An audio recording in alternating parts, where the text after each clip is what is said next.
Keir Starmer breaks silence on JD Vance's attack on UK troops. Keir Starmer has stepped in to defend British troops after Donald Trump's running mate, JD Vance, sparked outrage with comments downplaying the UK's military record. Vance, the new US Vice President, described the UK as some random country that hasn't fought a war in 30 years. Comments that triggered a wave of anger 99% of viewers watch without subscribing. If you enjoy our content, subscribe and turn on notifications. It helps us grow and keeps you updated. Thank you. Critics were quick to remind Vance that British troops fought side by side with US forces in Iraq and Afghanistan, with hundreds losing their lives.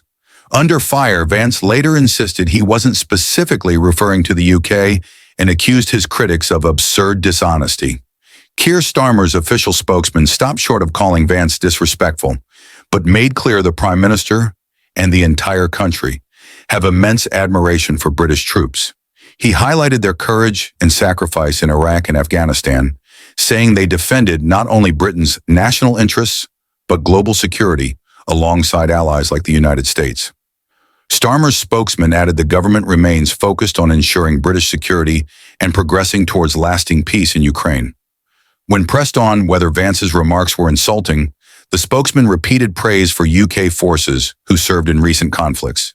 The controversy erupted after JD Vance appeared on Fox News saying, "If you want real security guarantees, if you want to ensure Vladimir Putin does not invade Ukraine again, the best way is to give Americans economic upside in Ukraine's future. That's a better guarantee than 20,000 troops from some random country that hasn't fought a war in 30 or 40 years."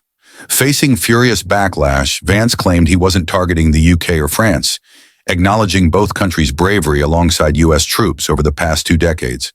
But many believe his comment was aimed squarely at the UK and France, the only 2 nations formally committing to peacekeeping forces in Ukraine.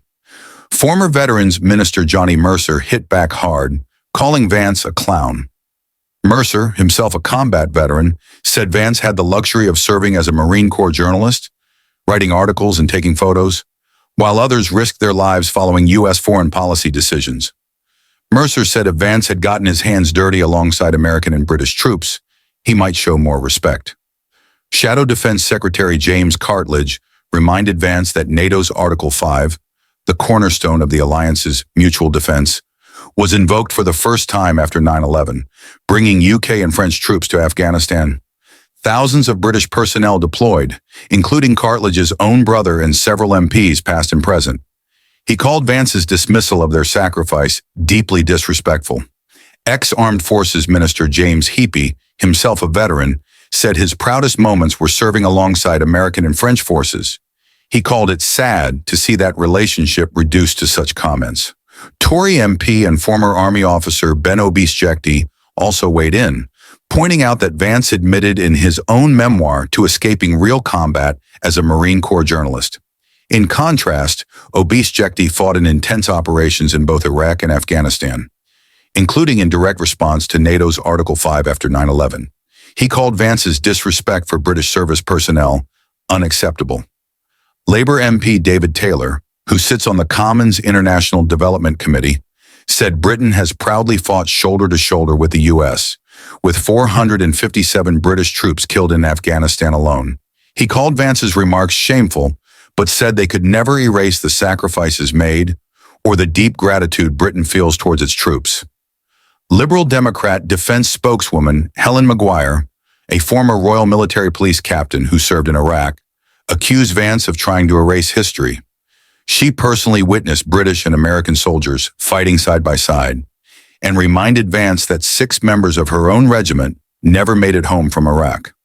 Maguire called Vance's comments a sinister attempt to rewrite the reality of shared sacrifice.